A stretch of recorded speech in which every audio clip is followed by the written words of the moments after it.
Welcome to the Chess Channel, the channel where you can learn loads. The Masters tournament in Germany, just like many other tournaments, has produced some big bangs. Today, we are going to cover one game that you do not get to see every day. The game we shall examine is the game of round 8 between Wesley So and Vincent Keymer. Young Vincent is a great talent and is for sure here to stay, but what are his chances against the one and only Wesley So, and particularly when Vincent has the black pieces? Well, let's check out what happened in this particular game. Before we do this, just a quick word on how the stats work. Wesley met Vincent for the first time earlier this year in Holland, and had beaten Vincent using the Spanish in a closed variation.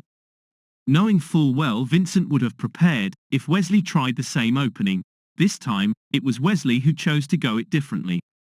So before we get started, this is the second game where Wesley meets Vincent and Vincent has to be looking for some sort of revenge. All he needs to do is to beat Wesley, but wanting this so badly is one thing, and doing it is another. Wesley, taking the white pieces, kicked things off with 1e4, there came Vincent's answer. And with knight f3, Vincent goes for the usual and once again gets ready for yet another type of Spanish encounter. It was Wesley, however, the player who chose a different approach to the previous game. He developed the bishop to this outpost, bringing up the Italian. Vincent in turn brings out his other knight. And the next move will pretty much determine what line will be pursued and how the players would go about it. One interesting line to follow is this knight jump into g5 to follow the steps of the fried liver or lolly attack. This line was avoided to this push to the third, which is a more type of prophylactic approach to game and a far less aggressive initiative. Vincent in this moment in time went for the number one response in this opening. He developed the bishop into this outpost. If you are a chess enthusiast, you should also know what the rationale is for parking the bishop on c5. Due to our time constraints, the only thing we are going to mention is for you to look up the Traxler variation. Traxler was the expert back in the day and loved placing his bishops on c5. Wesley applied the number one line in this position. He pushed ahead with this pawn. Vincent too decides to go for this move, and though this opening on the queen side is not necessary right now, Black normally opens up a gap for the bishop to escape as soon as he gets attacked. Though this move is forthcoming, it is not a matter of if but when. Wesley got his king to safety, and Vincent a few moments later did the same thing. I would like to offer my sincere apologies here. This is what my systems show, but this is not what Vincent did. He got his bishop to back off in anticipating of him being attacked. Wesley out of nowhere chooses for this avenue of play, and this very move must have come at the wrong time. Normally you get the rook to find this outpost on e1, then the knight is developed to d2. Then white aims to reroute this knight into f1, and from there the same knight finds g3 and so forth. Black too has a predetermined line of play. After castes, the knight would reposition to e7, and then into g6 to ensure the player has enough and adequate resources to anticipate any attack from the opposition. With this in mind, young Vincent castled. And rather than Wesley opting for the usual lines, out of nowhere, this is the move he goes for. Was this premature, and was it a move in the right direction? h3 aims to stop any access into g4, but was it a move too soon? As soon as this move materialized, Wesley need not worry about any bishop access into g4. What he did go for here was to get the rook to move west. This move to h6 now appears. And with knight d2, the most likely moves we mentioned earlier are bound to take place. And this is how many Italian lines work. They have many similar connotations to the Spanish games, and yet they can be miles apart. With this structure appearing, Vincent too followed a very familiar line of play. What we saw in the past was Black to jump the knight into h5 to stop any knight coming into g3. Should this knight come under fire, this knight can then make it here, and with this pawn now becoming a clear target, even if the king makes his way to block the taking, you are still looking at some structural damage. Though this bishop on a7 can easily hit this pawn off the board, there might be a stronger move in the making. How effective and how more powerful would this push be on the king side? We might be able to work out that should this pawn on h5 drop, then what we have is for white to destroy any real defense they have to protect the very king. If you opt for this knight move, should you take? Once the recapture takes place, now only this pawn falls, but the game can only go in one direction. If you hand over the bishop for the knight, the pin on the knight is most noticeable. The access to d4 is imperative. If you get this pawn to occupy it, how would you be able to deal with this fresh attack on the bishop? Bishop a2 is a must, but even though white appears to have some central control, it would be black with all the powerful moves. These two bishops on a7 and g4 respectively are the real troublemakers. We have seen nothing like this in this game, or not so far. In this game, and let's return to it, Vincent came in with this sort of challenge to basically force off the bishops. This position is far from new. We had seen this bishop to return to b3, to a2, and we also saw the bishop to be swapped. Obviously, the idea of swapping is to allow black to activate the rook without the need to start moving pawns. In this game, we saw exactly this. Wesley in turn prepped this type of response. There comes the knight into e7. And once again Wesley applies a similar move we mentioned earlier. He too went for this knight repositioning. Vincent in turn gets the other knight to jump into this square, and of course, the usual pattern was about to unfold. However, Wesley here does not go for the expected knight g3, but instead this is what he tries. For those who are regular to the game, know a rook is more an endgame piece. To move a rook without any real reason may not be a good idea, but the idea behind this rook move is for Wesley to want to activate him by moving east of the chessboard. Vincent in his own time saw nothing peculiar about this rook move, and decided to push along with this pawn. With Wesley going for yet another knight move to a spot we knew he would move he could not do without, Vincent replied in this way. What Vincent does here is to just support the center, but are there any hidden agendas in the making? Via this Wesley push on the queenside, Vincent repositions his rook into this outpost.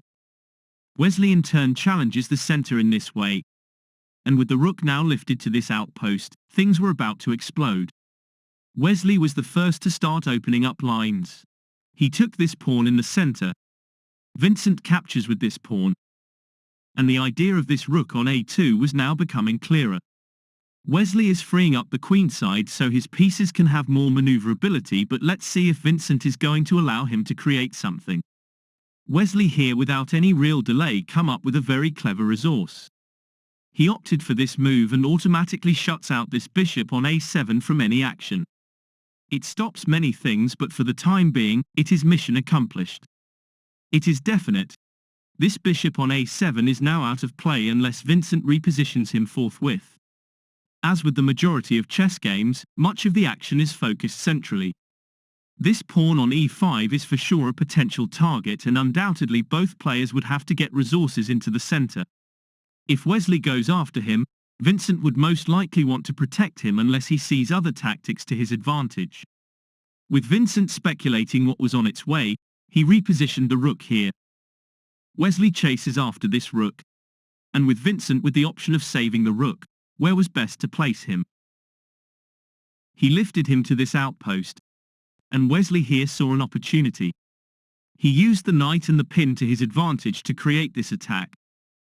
This very specific attack led Vincent to back off the rook to the last, and of course with the knight now being in danger, Wesley returns him to safety. It was either f3 or b3. In the end this is where the knight came. In fact, there is another spot the knight could have used. e2 does not look that attractive, but it might be considered to be a more attractive initiative. The knight on b3 looks horribly placed, but why would a super grandmaster like Wesley position him here? Queen d7 led Wesley to reposition the knight on this square, and Wesley not only has an extremely strong knight, but this knight at the same time attacks the rook. Rook e6 led to Wesley to double up his rooks, and at this point in time, it was not that hard to figure out what Vincent wanted to do. His aim was to find a way to challenge this knight on e6, and with the knight parked on f6, this is what he does. When the knight was removed, Vincent captures using the queen, and what is peculiar is how Wesley chooses to respond. Though he could have used the knight to gain space and attack the rook, he avoids this line of play, and this is what he does. With the bishop on a7 being totally offside, could he be compared to an equally badly positioned knight? Vincent was as if he was listening in. He immediately got this bishop to reposition. Wesley in turn lifts the rook to the third. And with Vincent mounting the pressure in this way, Wesley is forced to cover and eventually blocks everything via this rook repositioning. When this rook response materialized, Wesley was beginning to feel the pressure. He knows he needs to beat Vincent to maintain his position at the very top. Vincent knows that he desperately needs to win too. Currently he has 3 points and right now only a win will do. If he wins, he will hold Wesley on 4 points and he would catch up with him. With the position you see here, and with both players actually under pressure, young Vincent come up with a very crazy move. Can you spot what he did and why was this move crazy? This was that crazy move. Was it some genius execution or was it an outright blunder? It was a blunder and let's examine why. e4 here looks that much stronger. If you take here, once this pawn comes flying off, this would spell the end. Bishop e3 for example, can now lead to this incredible knight jump. And with a potential check on your doorstep, only a move like f4 works. If you go for it, you don't even need to take this pawn. Just try this intermediate queen move, and a checkmate would be brewing in the distant background. If you err and try this king response, you would have blown it and would have blown it big time. Shall we examine why? Take with a check and when the king is forced west, nothing but this rook move. Queen d4 to try and get the queens to come off, will lead to this takes check. And with the king now forced up and in the open, once you take with a double check, it is safe to say it is game over. King e1 and this queen on d4 doesn't even need to be eliminated. Take with a check, capture with the rook. And all you need here is this nifty check and this is how you squeeze in a mate at the same time too. If we return to the actual game, as soon as Vincent applied this crazy knight jump, should Wesley go on and get rid of him, this likely rook check will be intercepted by the bishop in this way. Once the bishop drops, this potential attack on the rook will do very little. Rook f6, and queen c2 is going to drop this pawn on the king side too. And this game is practically over. Okay, now that we have looked at one of many likely variations, as soon as Vincent jumped the knight to the rim, Wesley knew he was in real trouble. He went for this knight repositioning with the aim to try and cover as much as he could.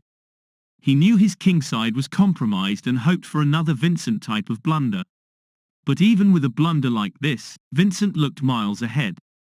Vincent tried to remedy the situation via this pin. Wesley lifts the rook to the third, but with Vincent returning the knight to create this attack, Wesley places the rook right into this outpost on f3. Tough Vincent is a great player and he is here to stay, believe it or not. It is here where he commits to yet another blunder. For some reason, this is what he chose to play. It's a very difficult move to explain and we shall not even attempt to provide any logic to it. Rook e1, taking control of this file, led to Vincent to double up in this way, and with Wesley now returning the knight to the first, he really hoped for the very best, and probably a miracle to come his way. When this attack appeared, these two pawns disappeared, and with the attack on the rook, Wesley was walking on thin ice. He repositioned the rook here, and once again, with Vincent probably getting too nervous, he needed to find a way to cut through and break up Wesley's defenses. He used this pin to jump the knight again to the rim, and this time he was hoping to execute the fork of the day. Knight h2 stopping this tactic, led to this pawn to roll. Wesley had him immediately removed, and it was now or never. Can you see how Vincent plays it? He knocked off this pawn off the table. Wesley jumps the knight into the fourth, and what happens next is the most logical continuation. This rook came off, Wesley captures with the rook. And as soon as this rook fell too, Wesley captures him with the knight. Bishop 4, creating a discovered check led to Wesley to probably blunder in the most weird way. He blocked the check with the queen, but why was this a blunder? This is why. Queen e4 is the key move you are looking for. If this knight is removed, when this discovered check appears on your doorstep, the queen will drop too and that would be it. If you try this check instead, after the king escapes, queen back to g4, can lead to this check and again, the game ends in a few moves. King f1 drops the queen with this fork, and king h1 will lead to this discovered check. Queen g2 looks good, but when this pawn drops, again, there is no defense for white. Coming back to the game, as soon as Wesley blocked the check with his queen, Vincent tried another tactic. He squeezed in this check. The king made his way to the second, and with Vincent in the end getting rid of the queen. As soon as Wesley captured, this is what we saw. King f1 led to another attack on the bishop. Wesley repositions here, and finally with Vincent coming in with this attack, king e2 takes, and takes, and it was all coming down to a single pawn surplus. Wesley So is a great player, and yet not even the very best are immune. Was Wesley running short of time, or was he stressed out so much that he missed the most obvious? With him opting for this attack on the knight, Vincent not only grabs hold of this pawn, but as soon as Wesley tried to make things happen, what he did was to start gaining space on the board. Once he realized his king was walking into a dead alley, he took the decision to resign. Now this is a game that has created the Big Bang in Germany. Not only Wesley So loses his first game in this very tournament, but this is also the very first time Vincent beats Wesley. Was this revenge, sweet revenge, and did Vincent outsmart Wesley? Some say, Vincent got lucky, but this is not a word that we can use in chess. As you know, chess has nothing to do with luck, but why was Vincent able to beat Wesley? Was it because Vincent played an outstanding game? Was it because Wesley So himself played a very bad game, or was it some element of the two? Vincent really needed this win, and there was no better time to score it. He lost to Esipenko in round 1, he lost to Pragner in round 3, and if it wasn't his win against Abdusattorov in round 5, Vincent would be looking to score his first win.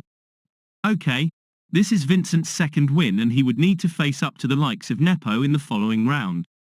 If he round to beat Wesley, what is the likelihood he could get past Nepo? And this was all we have today. We sincerely hope you enjoyed this game and look forward to seeing you again when we return shortly. God bless and take good care.